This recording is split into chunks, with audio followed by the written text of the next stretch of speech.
Ножпа может помочь справиться с приступом сухого докучающего кашля. Почему? Дело в том, что это спазмолитик. Она расслабляет гладкую мускулатуру. А гладкая мускулатура – это не только желудок.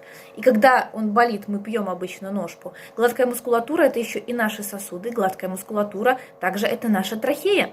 Поэтому, когда ночью мучает кашель, ребенка, взрослого, сухой, приступообразный, когда кажется, вот он не останавливается, выпейте ножпу. Это действительно может помочь.